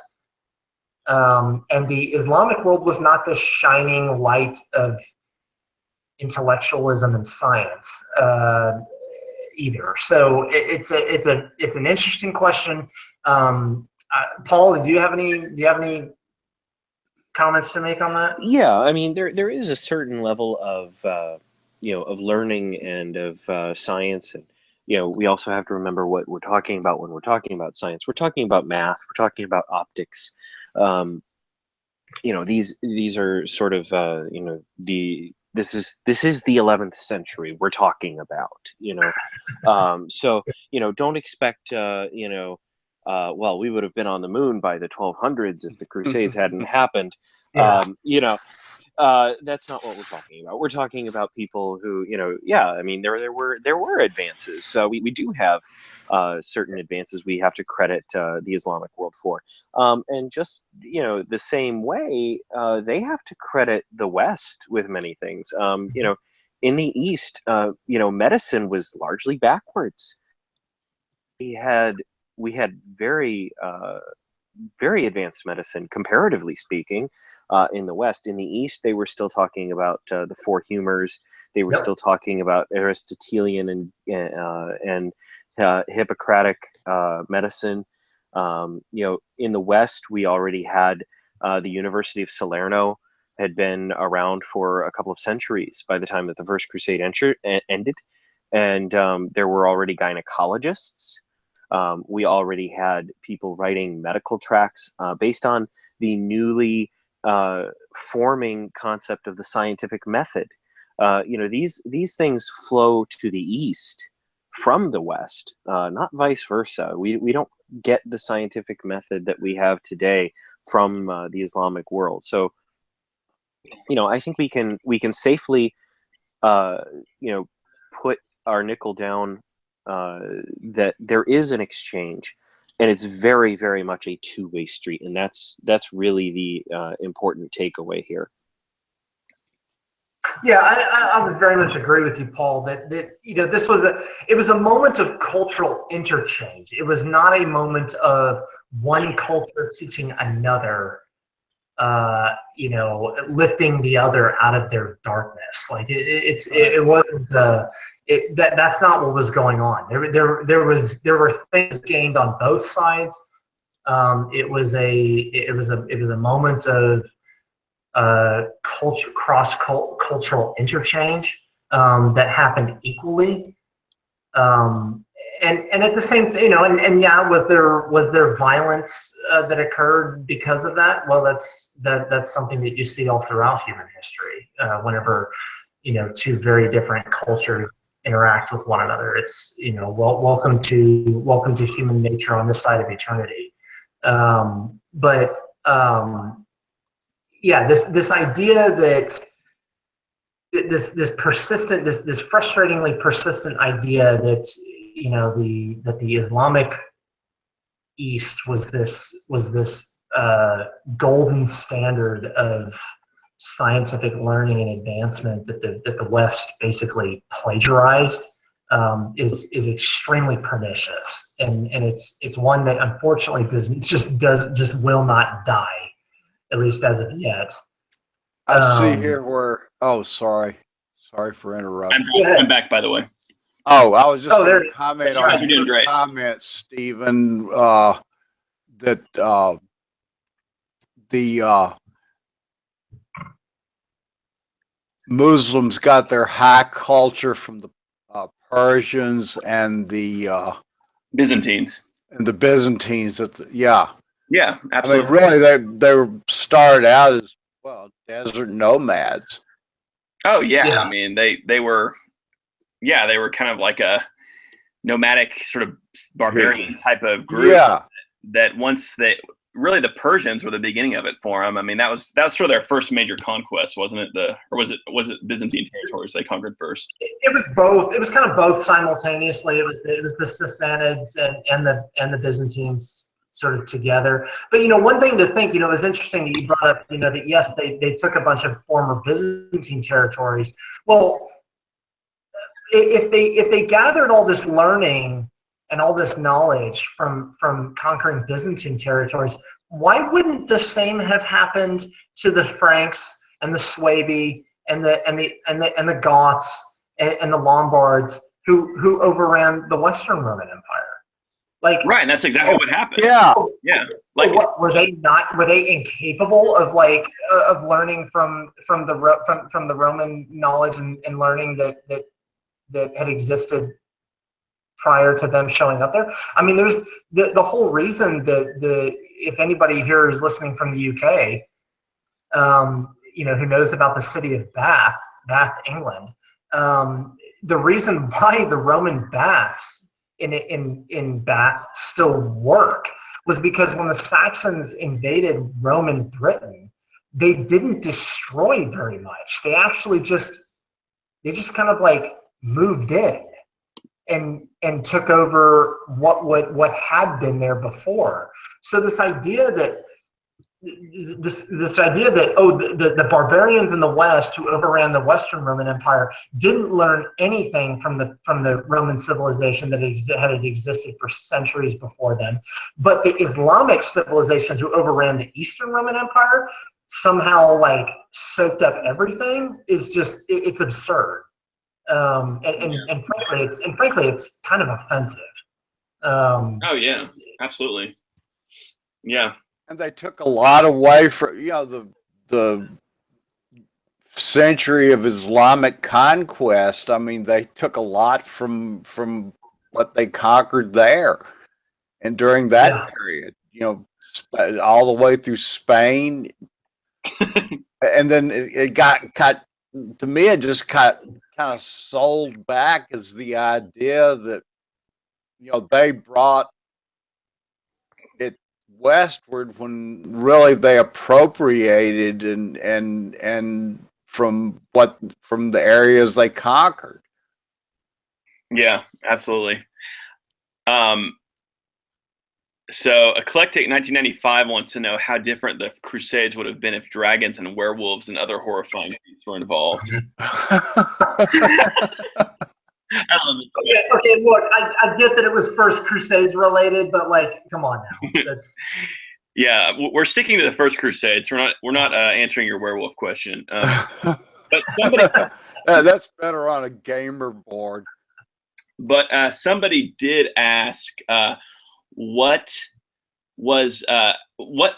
way did the First Crusaders change their tactics to deal with the Muslims? That's a very interesting question.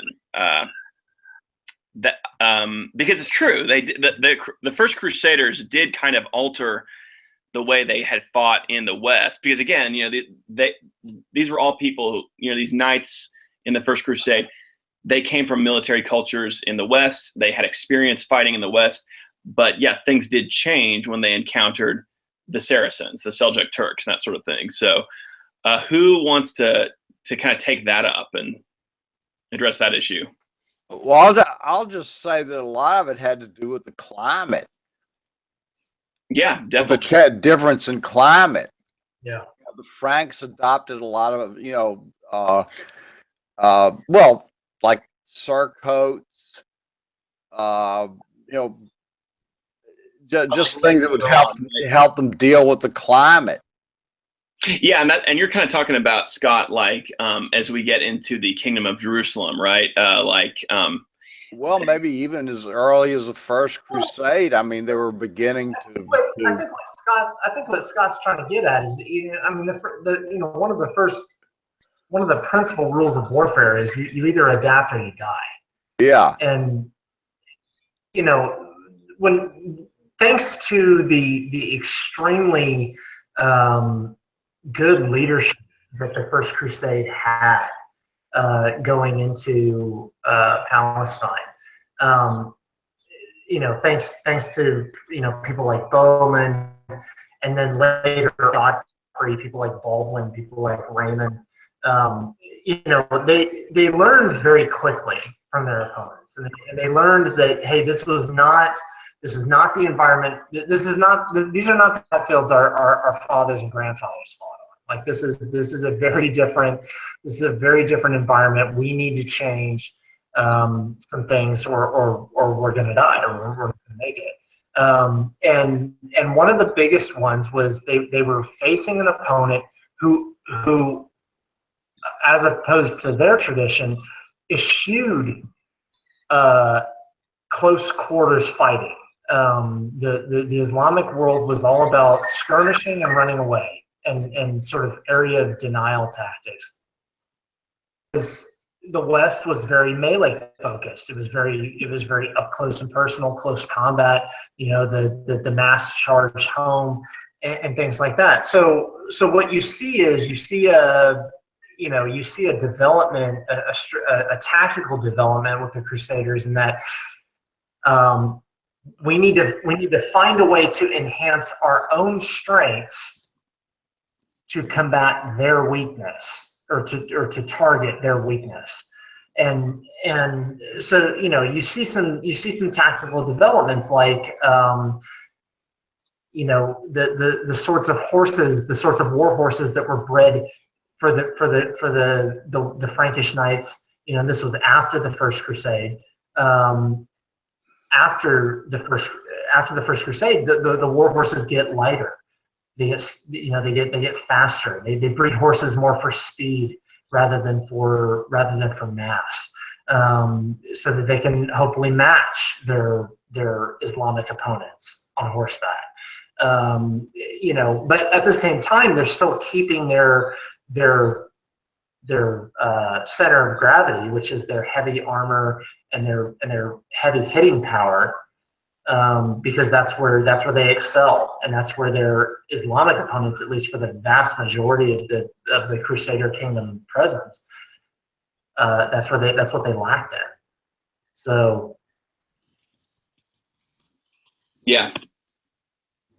Well, I don't know. I may have gone a little off the reservation there, but no, but you covered it, right? I mean, they had to adapt to a completely new and hostile physical environment, as well as opponents who and totally different.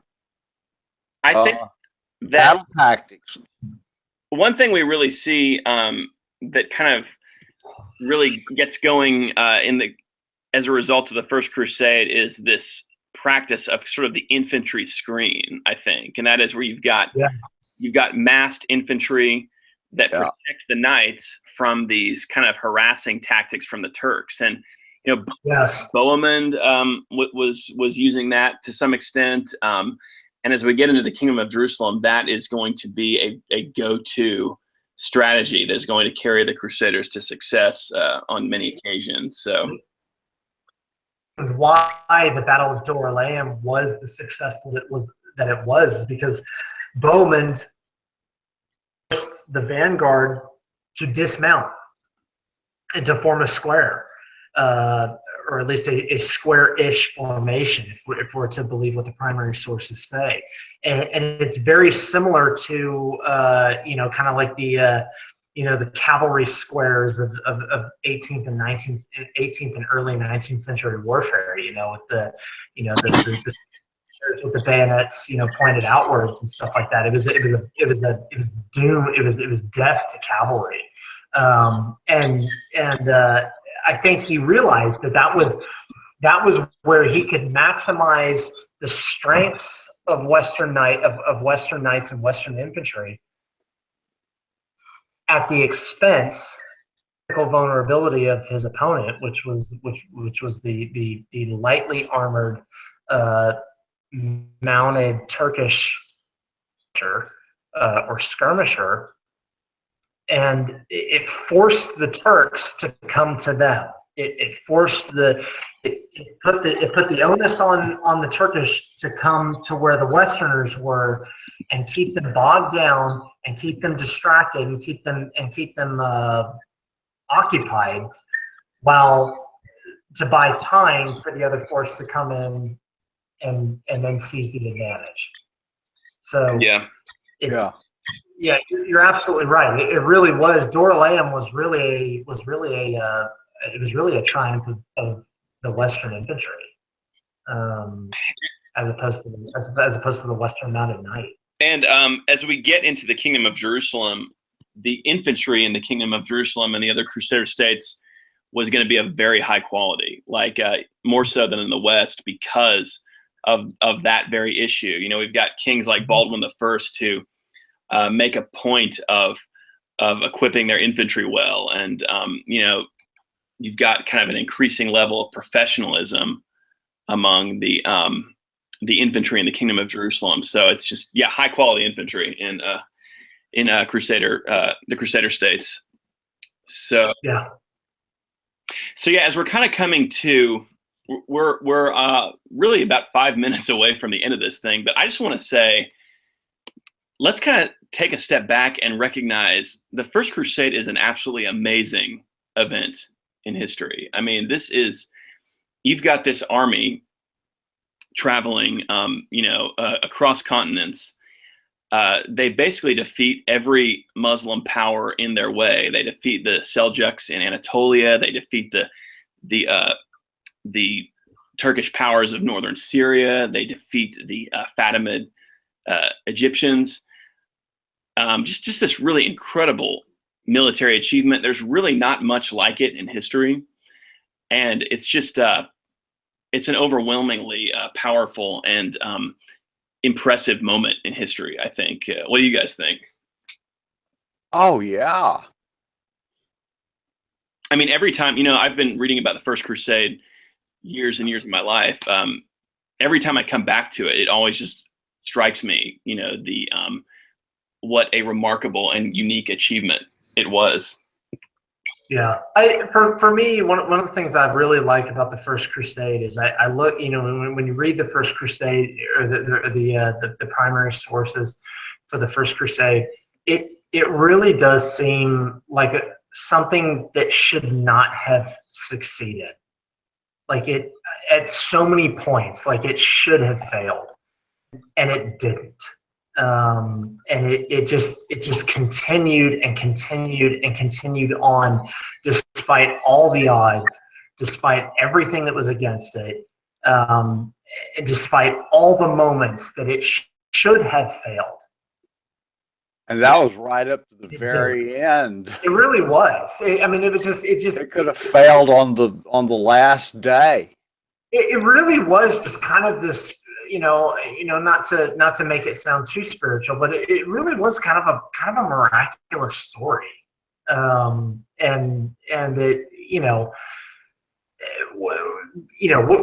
regardless of whatever people's beliefs are today about it, and the religious connotations, but you do have to look at it and go, wow, that should not have happened, but it did. So it does say something, I think, and that's what I always get out of it. What I get out of it is this was something that should not have happened, but it did. And honestly, I think in my personal opinion, I think the world was better off that it did. So yeah, I mean, for me, you know, this is a part of Western European history. I think it's a proud moment in European history. I mean, this idea that we would look back on it and feel bad about it or something, I just think is absolutely ridiculous. I mean, it was in terms of the violence. I mean, it was a typical event, but in terms of the achievement, it was absolutely remarkable. I mean, the violence was typical for its time, you know, and we have violent wars to this day. But in terms of the uniqueness of the campaign, what it was able to achieve, I mean, it's a proud moment in European history. As a military historian, I challenge anyone to find any other war afterwards, or even before, really. Find any other conflict in human history that or at least in Western history, that was fought for nobler purposes.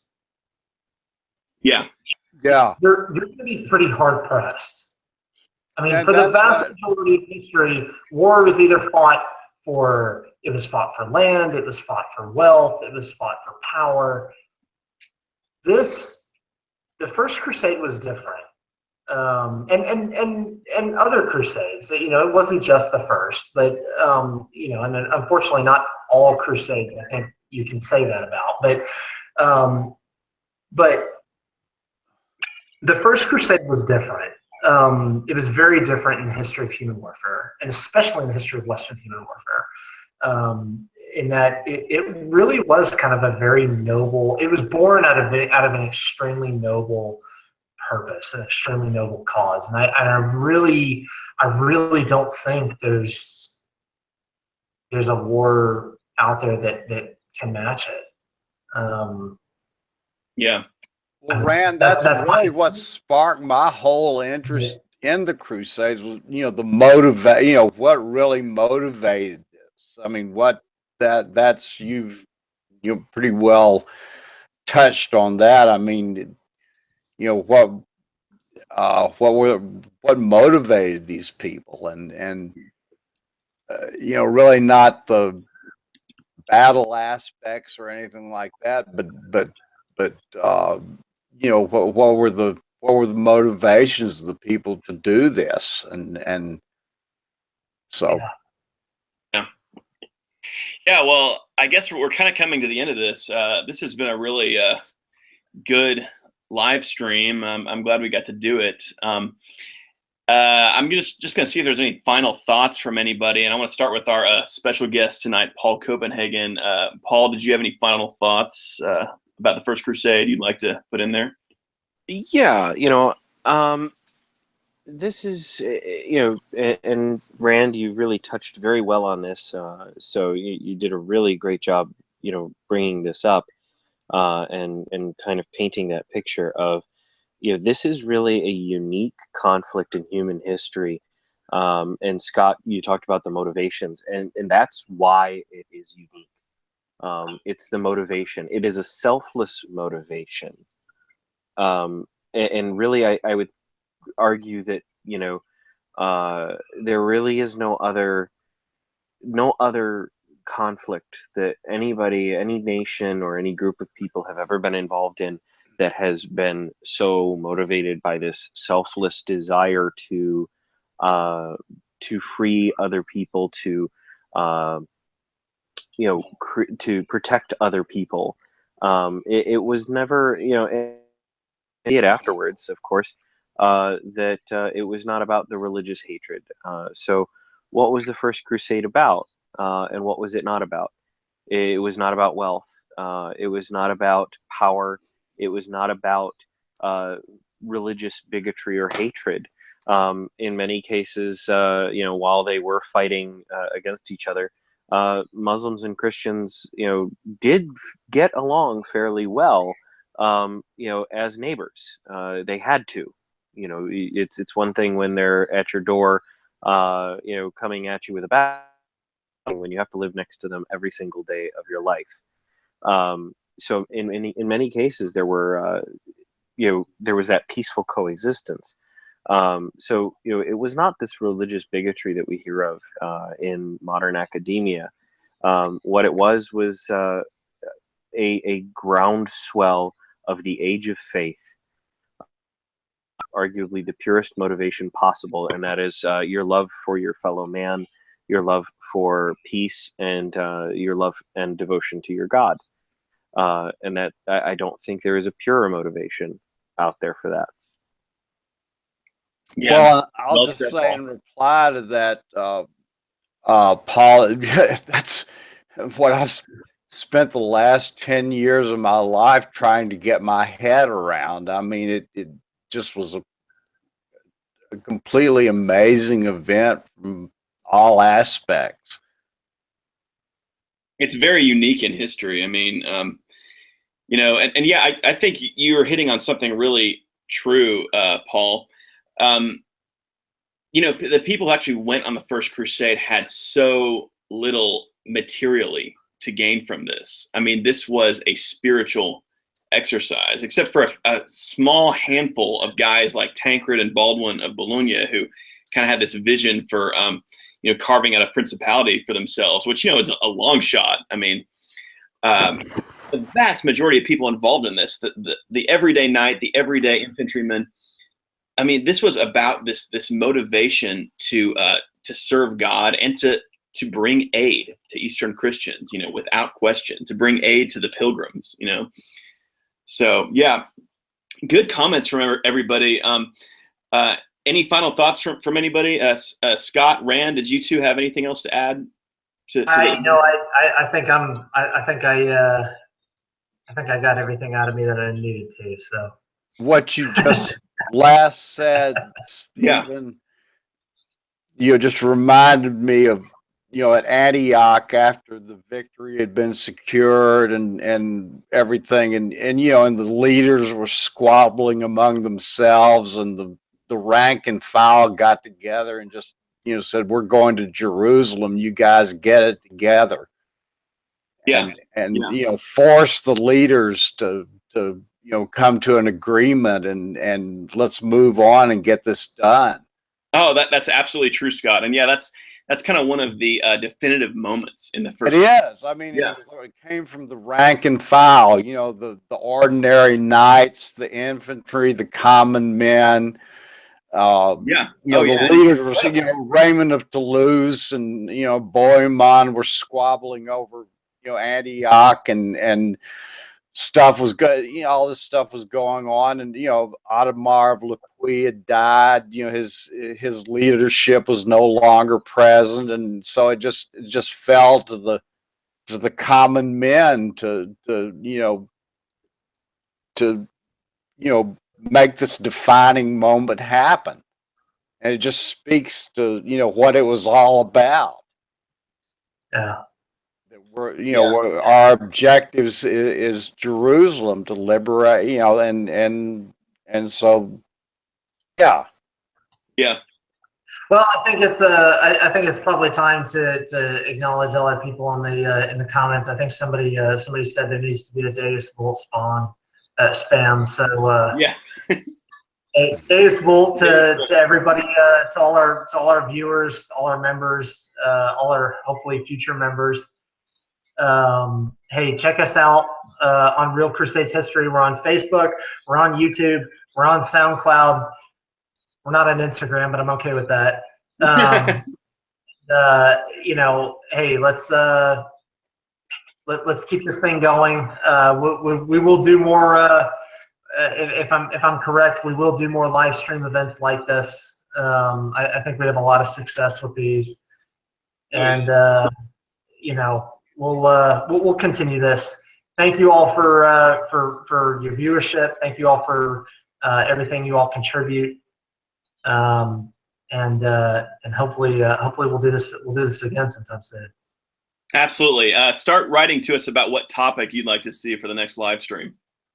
Yes, please. Yeah. Great. Okay. Absolutely. Well, yeah, and again, thanks to all three of you. Paul, thanks for being here. Great having you here. Great to be here. Thanks for the invite. Anytime. And Scott, Rand, you know, my fellow Real Crusades history behind the scenes guys. Great to have you guys here. Appreciate you both. Oh, sure. Always glad to be here, Stephen. It's a pleasure. Yeah, absolutely. Okay. Yeah, great job, guys. And we'll be back soon. Go to realcrusadeshistory.com to check out what's going on with us. And we will be with you again for another live stream. Just stay tuned and we'll let you know when it's going to happen. All right, and out.